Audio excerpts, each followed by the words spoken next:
and welcome to NNU's special live election coverage for the 2022 primary elections. Now, I'm Navesh R, and let's explain how this works right into it. Now, I'm delivering coverage for Pennsylvania, North Carolina, Idaho, Kentucky, and Oregon. Now, in the states of Oregon and Idaho, currently in Idaho, it is only right now, get this straight, 7 p.m. And in Oregon, it's 6 p.m. And polls close in both states at 8 p.m. in their time zones. If you're in Idaho, your results will come in at 10 p.m. on my Eastern time. And if you're in Oregon, your results will come in on my Eastern time at 11 p.m. Now, don't worry, because your results will be available on our website, just not on this stream. It's 9 p.m. right now, and there we have it. We have lots of projections already, so let's get straight into the projection list right now. Let's begin with our first projection of the night in Kentucky. In the great state of Kentucky, we can now project that Rand Paul, he will become the Republican nominee, and Charles Booker will become the Democratic nominee. So there we have it. We have our first confirmed matchup will be Rand Paul and Charles Booker. And Rand Paul, he was, of course, endorsed by President Trump, so there's a win for Donald. In North Carolina, this is considered a key race. A key race in North Carolina for the Senate, an open seat. Richard Burr is retiring. The Republican nominee will be Ted Budd. The representative, he faced former Governor Pat McCrory. A landslide victory for Budd. He was projected very early on when polls closed. And his opponent will be the Democratic nominee, Sherry Beasley. She is the former Chief Justice and former Associate Justice of the North Carolina Supreme Court. She's looking to become the next senator from North Carolina. In a battleground state this year, in basically all of its races, for the gubernatorial race, we can now project Josh Shapiro will become the Democratic nominee for governor in the midterms. Now, Josh Shapiro, he's the current Attorney General of the state of Pennsylvania. He's going to go on to become the Democratic nominee for governor. Now, his running mate will be Davis. He will go on for that. Now, Pennsylvania, it has a very big race, and it's the senatorial race. Now, President Donald Trump endorsed Dr. Mehmet Oz. Dr. Oz is a love favorite from television, the show Dr. Oz on Fox. But this year, he stopped doing his show, and he put in his work to make a fight for the campaign for the U.S. Senate of the state of Pennsylvania. Now, if Dr. Oz were to become the Republican nominee and win it all, he would become the first U.S. Senator Muslim. Sorry, I said that wrong. He would become the first Muslim U.S. Senator. But if the first runner right now, David McCormick, who was considered a liberal, who's leading right now, gets elected, he will become one of the richest members of Congress. If Kathy Barnett wins, she will become the first female black senator from Pennsylvania. So we're just explaining these top three.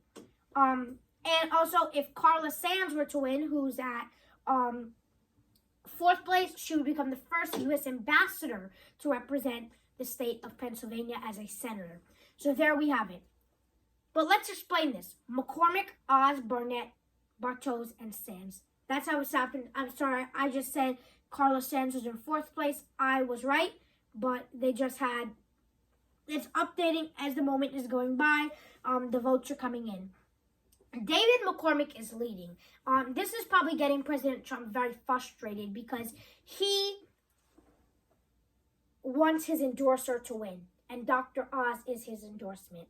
But he's only in second place. McCormick, 32% on the dot. He has a 23,000 votes.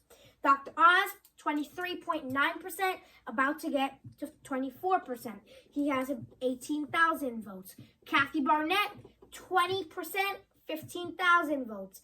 Jeff Bartos, 9.9%. He has about 16 votes. And Carlos Sands has about 7.7%, only 5,891 votes. So she's very behind. Carlos Sands is very, very behind. She's only in 4th place.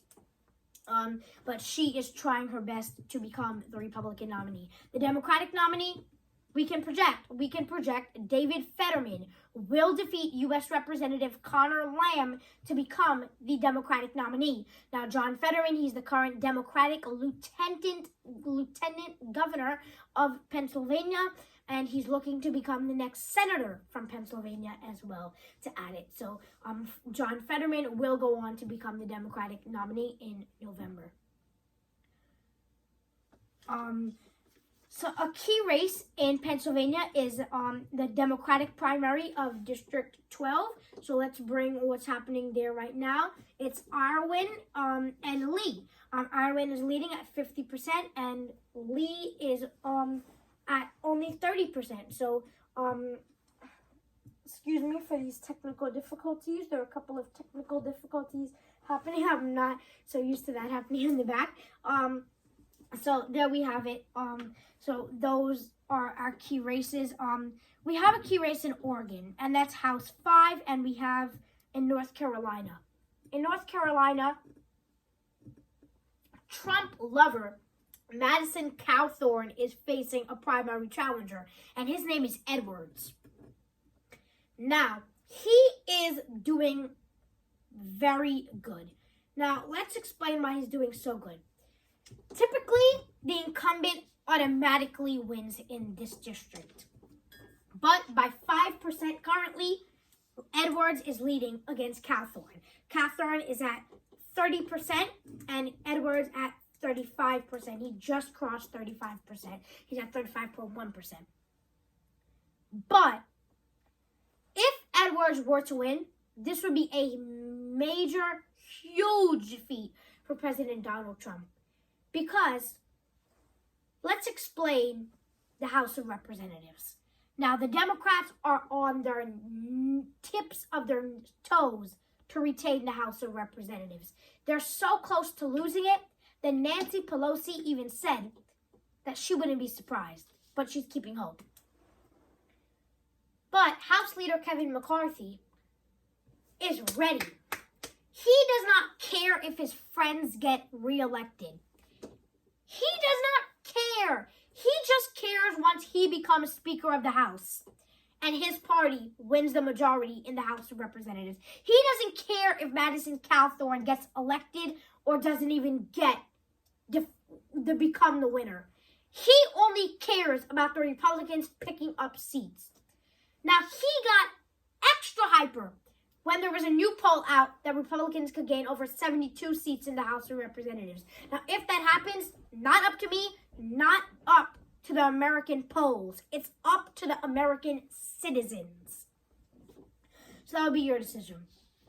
At the moment now, those are all the projections we can make. I'm telling you, you can find more results on our Twitter for elections specials, especially. We have the decision desk, the NN decision desk.